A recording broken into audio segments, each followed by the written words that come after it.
Terima kasih pemirsa masih bersama kami di Halo Indonesia. Pemerintah mengkaji penyaluran subsidi Public Service Obligation atau PSO dengan menaikkan tarif KRL berdasarkan NIK KTP agar subsidi yang diberikan lebih tepat sasaran.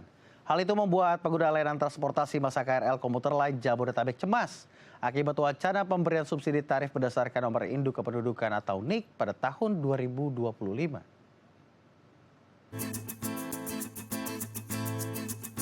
Dalam dokumen Nota Keuangan Rencana APBN 2025 tertulis perubahan penyaluran subsidi tiket KRL komuter lain Jabodetabek menjadi berbasis nomor induk kependudukan atau NIK. Pemerintah mengalokasikan subsidi Public Service Obligation senilai 4,79 triliun untuk berbagai layanan kereta api, salah satunya untuk KRL komuter lain. Sementara itu, Menteri Perhubungan Budi Karya Sumadi mengakui rencana skema subsidi mode transportasi KRL komuter lain Jabodetabek masih dalam tahap kajian. Dan kita akan membahasnya langsung bersama Aditya Dwi Laksana, Ketua Forum Perkeretaapian MTI. Selamat siang, Pak Adit. Selamat siang, Mas Akbar. Sehat, Salam Pak? Sehat. Alhamdulillah, puji Tuhan sehat. Luar biasa. Ini merespon nota RAPBN tahun 2025, begitu ya, di mana di situ menyebutkan bahwasannya akan ada kenaikan, akan ada perubahan, begitu perubahan sistem yang akan dilakukan terkait anggaran belanja subsidi PSO kereta api yang ditunjukkan untuk mendukung perbaikan kualitas dengan mengalihkan subsidi menurut dilatar belakangi dengan NIK KTP. Kalau Anda melihatnya, menanggapi hal ini seperti apa, Pak Adit? Ya, baik Mas Akbar. Ya, sebetulnya ini yang jadi polemik kan karena di nota RAPBN 2025 itu disebutkan penerapan tiket elektronik berbasis NIK untuk pengguna transportasi KRL Jabodetabek. Sehingga sebetulnya kan Kemenhub ini juga belum gamblang juga menjelaskan. Kalau ada berbasis NIK itu nanti arahnya kemana? Apakah ada penghapusan subsidi KRL sehingga tarifnya akan ke tarif normal dan subsidi hanya diberikan kepada sekelompok pengguna tertentu yang memenuhi kriteria berbasis NIK? Ataukah subsidinya akan dikurangi sehingga tarifnya akan mengalami kenaikan, kemudian untuk masyarakat, golongan masyarakat tertentu yang dianggap memenuhi kriteria itu akan diberikan subsidi berdasarkan subsidi tambahan berdasarkan NIK, ataukah yang kita harapkan malah justru kan kalau dari para pengguna tarifnya tidak mengalami kenaikan, tetapi kepada mereka yang memberi ada subsidi tambahan kepada mereka yang misalnya golongan masyarakat tertentu berbasis NIK. Nah, ini kan memang harus dikelirkan dulu oleh Kemenhub. Tetapi kalau arahnya adalah misalnya pengurangan subsidi secara signifikan sehingga kemudian terjadi kenaikan tarif, menurut saya ini perlu dilihat dalam perspektif yang lebih luas lagi ya Mas Akbar ya. Kenapa? Pertama adalah sebetulnya kalau secara rencana induk transportasi Jabodetabek itu ada target Mas di tahun 2030 itu setidaknya 60% mobilitas atau perjalanan masyarakat itu menggunakan angkutan umum. Sekarang 2024 masih 6 tahun ke depan, tinggal 6 tahun ke depan itu masih di bawah 15%. Artinya apa? Masyarakat itu sebetulnya seharusnya didorong untuk lebih tertarik atau didorong untuk menggunakan angkutan umum dengan cara seperti apa? Diberikan insentif untuk mereka yang menggunakan angkutan umum, selain angkutan umumnya itu aman, nyaman, dan terpadu moda, tapi juga terjangkau mas tarifnya. Sehingga kalau nanti kekhawatirannya adalah kalau tarifnya itu kemudian dinaikkan secara signifikan atau menjadi tarif komersial karena subsidinya seluruhnya dicabut, maka ini kemudian akan semakin sulit untuk mendorong masyarakat untuk menggunakan angkutan umum. Jadi seharusnya kalau menurut saya pada saat ini subsidi sebaiknya tetap diberikan kepada seluruh pengguna angkutan umum. Soal apakah kemudian ada pengurangan subsidi karena ada kenaikan tarif dalam batas wajar, sebaiknya tetap akan ada subsidi tambahan yang diberikan kepada masyarakat yang memang berpenghasilan rendah atau golongan masyarakat tertentu yang memang membutuhkan bantuan tambahan untuk bisa menggunakan transportasi umum. Itu yang pertama, Mas. Jadi kemudian yang kedua adalah kita lihat sekarang kondisi transportasi KRL sekarang, Mas. Ini kan sekarang ada faktor penurunan sarana karena ada faktor usia. KRL sudah nggak bisa dioperasikan lagi karena usia. Kemudian ada juga yang sedang perbaikan. kemudian juga masih menunggu permajaan. Nah, permajaannya ini masih menunggu datangnya pembelian KRL baik dari CRRC Sifang di Cina maupun dari Inka. Nah, ini kan masih perlu waktu, Mas. Selama perlu waktu ini kan kapasitas angkut ini berkurang. Rangkaian kereta yang tadinya 12 kereta menjadi 10 kereta per train set, malah menjadi 8 kereta per train set, kapasitas angkutnya berkurang. Nah, ini kan belum optimal. Selain itu juga kalau kita melihat sekarang ada beberapa stasiun yang masih direvitalisasi sehingga perpindahan modanya juga belum smooth. Nah, ini menurut saya secara psikologis ini belum saatnya kalau memang akan dilakukan, ini bahkan sampai 2025 ya Mas kondisi seperti ini, karena pembelian KRL itu nanti sifatnya hanya menggantikan atau replacement yang ada Mas, tapi belum sampai ke menambah sarana, sehingga ini ada psikologisnya masyarakat adalah pengguna KRL, loh kondisi pelayanannya masih seperti ini kok malah subsidinya sudah akan dikurangi atau mungkin malah dihapuskan. Itu kira-kira Mas Akbar. Artinya dalam pembahasan ini akan menimbulkan kegamangan, di mana satu sisi fasilitas dan juga unit kereta sendiri yang sudah usang perlu pembaruan, perlu juga dana.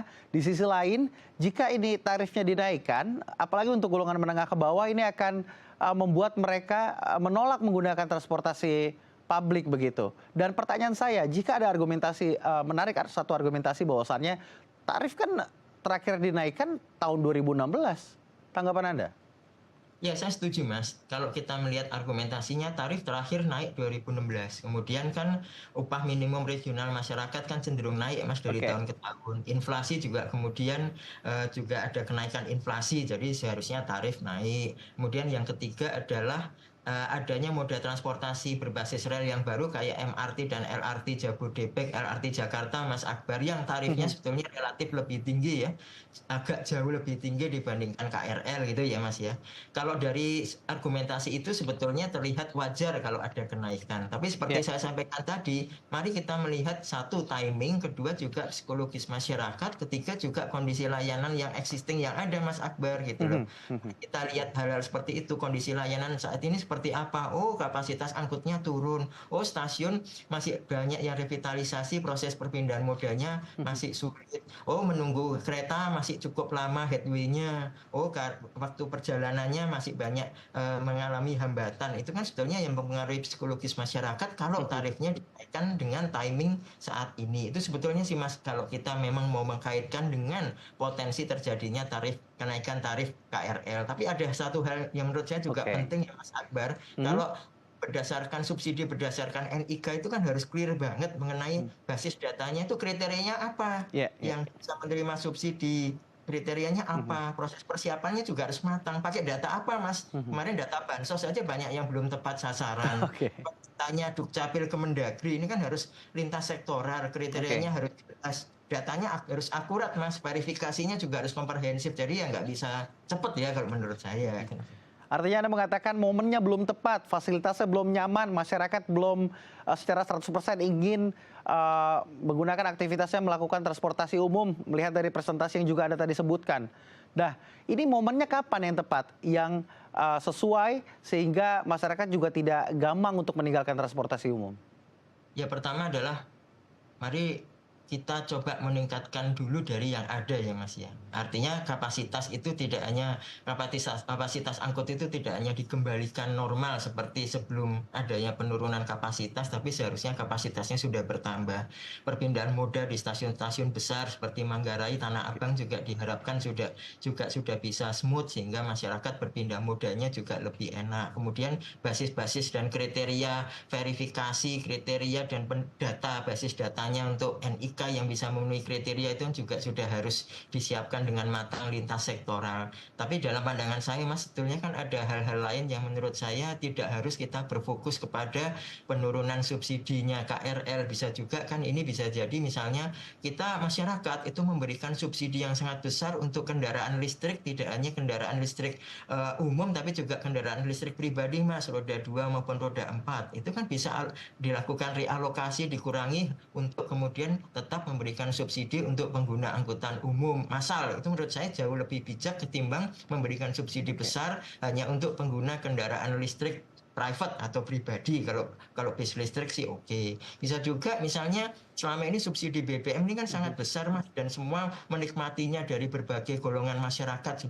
terutama kendaraan pribadi. Nah, itu kan kita bisa lakukan realokasi subsidi BBM misalnya dikurangi, terutama angkutan umum subsidi BBM-nya ditambah. Demikian juga ada realokasi untuk misalnya subsidi PSO-nya angkutan umum massal. Itu menurut saya akan banyak instrumen ketimbang hanya mengandalkan pengurangan signifikan subsidi PSO-nya KRL Jabodetabek, kira-kira begitu, Mas. Artinya itu bukan opsi pilihan satu-satunya. Ada opsi pilihan lain untuk memperbaiki fasilitas publik khususnya KRL, begitu Pak Adit?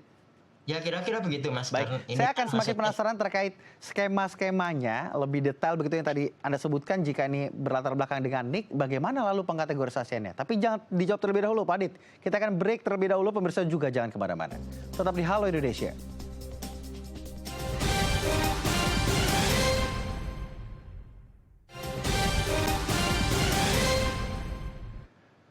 Kita melanjutkan diskusi bersama dengan Aditya Dwi Laksana, Ketua Forum Perkeretaapian Masyarakat Transportasi Indonesia. Pak Adit?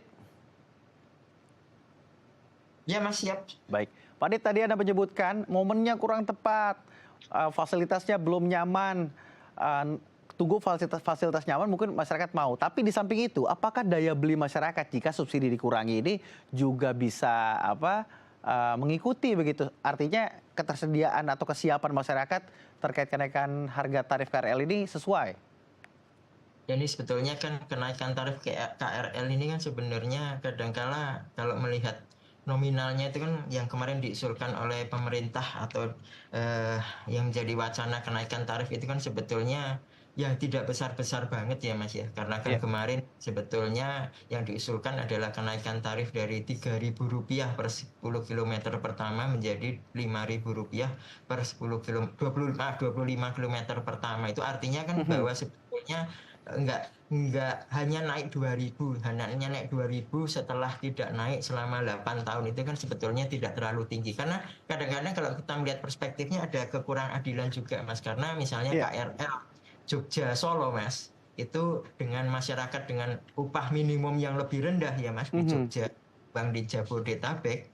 Nah, itu mereka menggunakan tarif KRL yang menurut saya relatif lebih mahal karena Jogja Solo tarifnya di Rp8.000 misalnya seperti itu. Sekarang kita kan maksimal misalnya Jakarta Bogor misalnya di angka 5.000. Artinya begini, Mas, artinya bahwa kalau kita melihat seperti itu ya sebetulnya ada asas di mana subsidi itu seharusnya juga diberikan dengan memperhatikan aspek-aspek daya beli masyarakat maupun peningkatan upah minimum regional masyarakat ya, Mas, gitu loh. Sehingga sebetulnya kalau kita lihat tarifnya naik 2.000 ya, mau beli teh botol aja kalau misalnya jalan kaki Jakarta Bogor beli teh botolnya aja sudah berapa ya, Mas, kira-kira seperti itu ya. Tapi saya tidak ke arah situ karena saya melihatnya bahwa sekali lagi untuk mendorong masyarakat menggunakan angkutan umum itu PR-nya masih besar, Mas. Kenapa? Karena kendaraan pribadinya masih cukup masif sehingga Mas mau tidak mau masyarakat harus didorong dengan menggunakan berbagai insentif, salah satunya adalah tarif kan begitu, Mas.